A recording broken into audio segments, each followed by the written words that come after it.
Here's a clip from one of our more recent seminars. MMA guys are very athletic. They're very good at what they do, but they fight by a set of rules.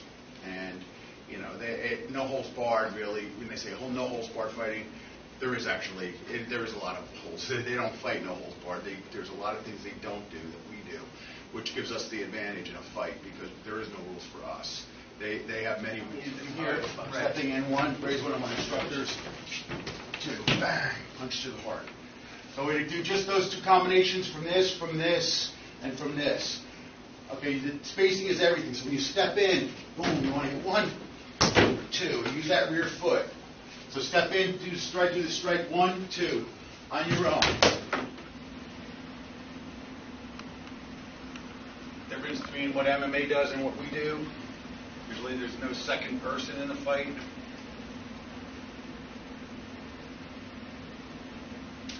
No biting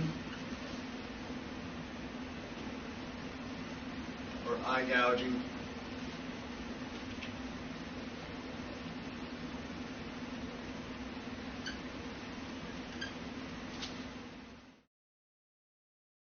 Square off. They grab around the head like this, and then they might drop your knee in, or they grab the arm, and then they'll come bring the person down. So when we're going for a tie clinch, okay, the person comes in and grabs you. What do you think you're going to do against a tie clinch? Okay. Now, from an MMA point of view, Ray's trained with MMA. When the person gets you here, gets you into a tie clinch, what's your next move?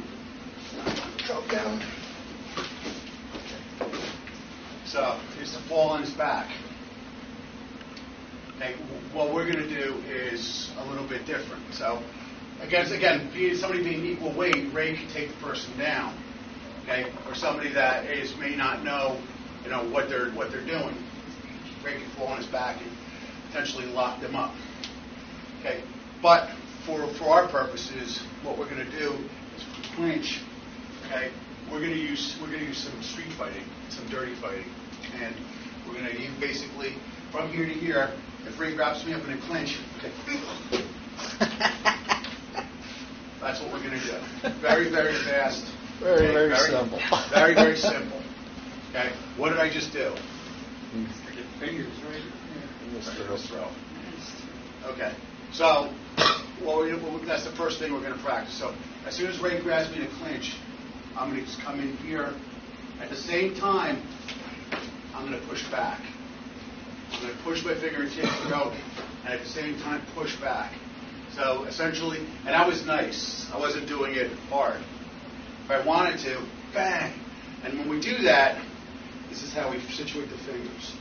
One finger on top of the other. So that you bend it. So that when you come in, you're just going to want to do it hard. When you come in, what I'm doing is here. Because if I get into the position where Ray gets me here and then he falls on his back, boom, now he's going to have me in a guard, okay? He's going to be able to manipulate me because he's probably going to have better ground game than I am, especially if I don't train on a regular basis to go on the ground. So I don't want to get on the ground. The best way to do that is to cheat. So as soon as the person wraps me up, boom, I'm just going to reach up and in. Down like that, and push back, and push back. So that's the first thing that we're going to practice against the clinch. Okay. And the second thing is essentially it's a little bit different, but it's essentially the same thing. As Ray goes to clinch, okay, go to grab me in a tie clinch. Tie? Yeah. Right. I'm going to reach up here and pinch both arms at the same time, and he's going to let go, just like he did. Okay. Again, cheating. It's not MMA, but it's cheating. And that's what we're going to do. Because we don't want to roll on the ground. I don't want to roll on the ground with Ray. I don't want to try to sit there and escape his guard, or try to get out of it, try to get me in a Kimura or dislocate my shoulder. If I have to fight from the ground, and we're going to go through some of these techniques because we do have stuff from the ground, but the key part is not to get to the ground. So let's practice this to clinch. You two guys can work together. two guys can work together.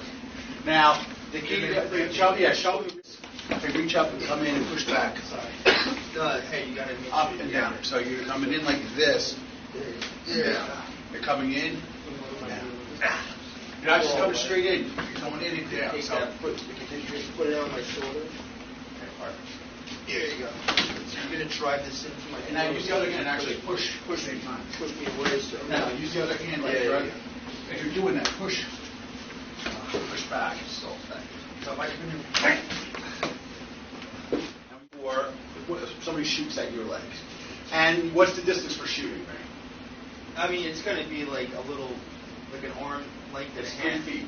3 feet. Yeah. 3 feet is about the distance you're going to person's going to shoot. So as Ray's coming in to shoot at my leg, right, I want to give him something to shoot at. So if I see he's looking down, and as he goes to shoot, I'm going to sprawl back. I'm going to splay back rather. And so as Ray comes in to shoot, boom. I'm going to splay back, sidestep, and I'm going to chop behind the head. So I'm going to give him something. Because what he's going to do is, most guys, they're going to look at you, they're going to look at your knee. Because they give it away. It's juicy. Yeah, you're like, especially if you put a foot out there, and you're like, okay, and as soon as he comes in, that's when you splay back. Bang! You spread your legs, sidestep, and you chop behind the head. You keep on hitting anywhere on the spine.